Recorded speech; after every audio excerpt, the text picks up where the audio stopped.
जो डाउटर्स होते हैं वो तो नहीं मानेंगे आसानी से। आज तक विकास दुबे का एनकाउंटर बहुत से लोग मानते हैं कि फर्जी था, फेक था, गाड़ी ऐसे कैसे पलट गई भाई। तो इसने क्योंकि इसने इतने पुलिस वालों को मारा था, इसके साथ तो पुलिस को ही करना ही था। अतीक अहमद और उसका भाई मारा गया, उसको अब बहुत से लोग शक की निगाह से देखते हैं कि ऐसे कैसे मुमकिन। अच्छा वहां और पुलिस वाले भी थे, किसी ने रिएक्ट ही नहीं किया, वो दो दाएं दाएं दाएं दाएं करके जेल में जहर देके मार दिया। तो बहुत सारी किस्से। मगर एनकाउंटर्स पर सवाल हैं, ऐसा नहीं है। देखिए, जब मैंने अपनी दूसरी किताब लिखी योगी आदित्यनाथ पे, उसमें दूसरा चैप्टर बड़ा था, मैंने सर की भी मदद ली उसमें। उसका नाम था वाई क्रिमिनल्स फियर योगी। क्रिमिनल्स को योगी से डर क्यों लगता है। और मैंने उत्तर प्रदेश की काफ़ी सारी स्टडी करी उसके लिए, मुझे लगा सबसे इंपॉर्टेंट चैप्टर वही बन गया। तो मैंने देखा जो मुलायम सिंह की राजनीति है, जो समाजवादी की राजनीति, उसमें MY फैक्टर तो है जिसकी बात बहुत करते हैं। एक फैक्टर की बात नहीं करते हैं कि क्रिमिनलाइजेशन को इंस्टीट्यूशनलाइज करना। ये लालू प्रसाद यादव ने बिहार में इंस्टीट्यूशनलाइज, मतलब बिल्कुल हमारे आदमी हैं चार जो बड़े माफिया हैं, कहीं पे सैंड माफिया, कहीं पे किडनैपिंग माफिया, कभी आप सोचिए 4-4 हज़ार करोड़ जमीन योगी आदित्यनाथ ने वापस ली है। वो बिना सरकारों की मदद के कैसे कोई उगा लेगा। छोटी मोटी जमीन ठीक है, तो पता लगा कितना इंस्टीट्यूशनलाइज। आपको कुछ चाहिए क्यों, आपको उगाई में हिस्सा चाहिए, क्योंकि फंड रेजिंग के पहले ऑप्शन नहीं था। कोई इंडस्ट्रीज लाला तो थे नहीं उत्तर प्रदेश में, आपको फंड रेजिंग कहाँ से होगी। वो जमीन की उगाई करेंगे, उसका जो पैसा आएगा वो पॉलिटिकल पार्टीज को जाएगा। फिर दूसरा, पहले 2000 से पहले जब ये EVM नहीं था, तो बैलेट को हथियाने के लिए आपको लोग चाहिए थे। चुनाव की चोरी करना एक बहुत आम काम था, उसके लिए आपको बाहुबली चाहिए था। तीसरा, आपको अपोजिशन को डरा के रखना। पहले तो आधे लोग ऐसे चुनाव जीत जाते थे कि अपोजिशन को इतना दबिश दे दो। आपने एक पूर्व मुख्यमंत्री मायावती को ऑलमोस्ट मार दिया था गेस्ट हाउस में। तो आपको एक सेना चाहिए होती थी, उसको बिल्कुल प्रोटेक्ट किया जाता था आराम से। जो लड़के हैं गलती हो जाती है, वो इंस्टीट्यूशनलाइज स्टेटमेंट है उसका, ऐसे नहीं कि उनके मुंह से जबान से निकल गया।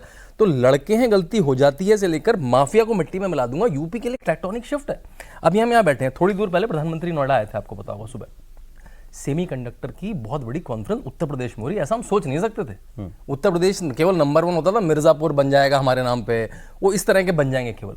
क्यों बन रही है? क्योंकि अडोबे का CEO अनंत गुप्ता था, उस बच्चे का नाम 6 साल का बच्चा था। 2006 में आपने सुना है, देखो लालाओं के बच्चे किडनैप होना अलग बात है, एक प्रोफेशनल आदमी का CEO 2006 में किडनैप हुआ था इसी नोएडा में। बिल्कुल याद है।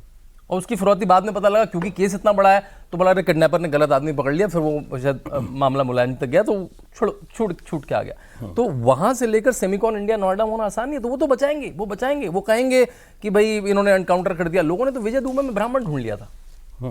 लोग जो विजय दुबे में ब्राह्मण ढूंढते हैं, मैंने कौन सा ब्राह्मण था उसमें भाई, मतलब उसने कौन सा कहाँ का प्रकांड पंडित था विजय दुबे। एक और बात बताता हूँ, हाँ, विकास दुबे। आपको याद है जब अतीक अहमद के लड़के का एनकाउंटर, असद का एनकाउंटर हुआ, असद का एनकाउंटर, उसी दिन बिजनौर में आदित्य राणा ठाकुर का एनकाउंटर हुआ। 5 लाख का इनामी वो भी था। वो खबर नहीं चली टीवी, वो भी 5 लाख का इनामी था। आपने लिस्ट पढ़ दी, मेरे पास पूरी नाम है पूरे, उसमें ठाकुर भी है, उसमें बनिए भी है, उसमें जाट भी है, उसमें गुज्जर भी है।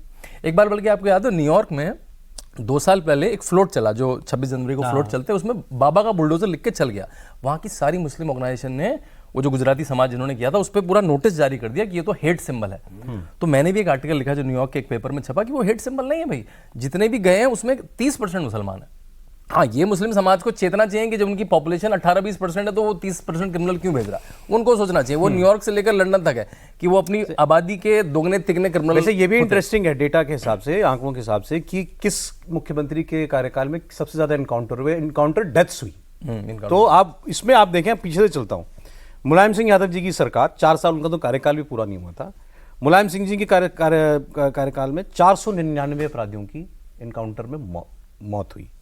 मायावती जी की सरकार में 261, 499 मुलायम सिंह यादव, 261 मायावती, 40 अपराधी अखिलेश यादव के राज्य में मारे गए, और योगी आदित्यनाथ के 7.5 साल के कार्यकाल में 207। सबसे ज्यादा तो मुलायम सिंह यादव जी के थे, लगभग 500 लोग मारे गए थे 4 साल के अंदर। और एक दिन तो आपने यही एक किस्सा सुनाया था कि मुलायम सिंह यादव जी का खुद का एनकाउंटर होने वाला था।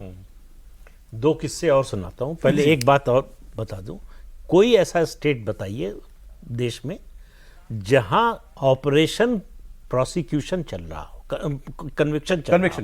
यूपी में चल रहा है, ये बहुत इंपॉर्टेंट है। 50,000 लोग कन्विक्ट हुए 13 महीने में। देखिए, अपराध हो गया, FIR हो गई, जांच होने लगी, और फिर वो सालों साल मुकदमा चलता रहा। नहीं होता उससे। फिर कुछ आप अगर अतीक अहमद या जो है मुख्तार की बात करें तो आपको सालों में नहीं, दशकों में बताना पड़ेगा। तो और उनका कन्विक्शन इस सरकार के आने के बाद हुआ। 2 किस्से बता रहा हूं। एक मुलायम सिंह यादव के समय का है।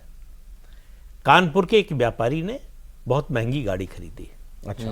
कुछ लड़कों ने जो है उसको पिस्तौल दिखाया, छीन लिया। मुलायम सिंह से उनके बड़े अच्छे संबंध थे, भाग के लखनऊ आए और कहा कि जो है ऐसा ऐसा हो गया। उन्होंने कहा अरे आपके साथ ऐसा कैसे हो गया हमारे रहते हुए? तब तक थोड़ी देर में वो लड़के पहुंच गए। मुख्यमंत्री अब आप कल्पना कीजिए कि क्या रिएक्शन होना चाहिए मुख्यमंत्री का। मुख्यमंत्री ने कहा कि अरे भाई लड़के हैं, इनको कुछ पैसा दे दीजिए, अरे गाड़ी दे दो। दूसरा किस्सा है बिहार का। एक ज्वेलर के यहां मुख्यमंत्री की पत्नी गई और ज्वेलरी खरीदी, गहने खरीदे और कहा पैसा भिजवा देंगे। तो पैसा कौन मांगता, कि ये हिम्मत तो थी नहीं कि दीजिए तब लेके जाइए। उसने कहा ठीक है। इंतजार किया, महीने, 1.5 महीने, 2 महीने, पैसा नहीं आया। तो एक दिन पहुंच गया, उसके दिमाग नहीं था, पहुंच गया कि वो मैडम आई थी, इतने का गहना ले गई थी और पैसे नहीं आए अभी तक। तो उनका अरे, आदमी को बुलाया अपने, कितने का गहना था? उसने कहा 5 लाख का। इसको 8 लाख की रसीद दे दो, 3 लाख रुपए चंदा और ले लो।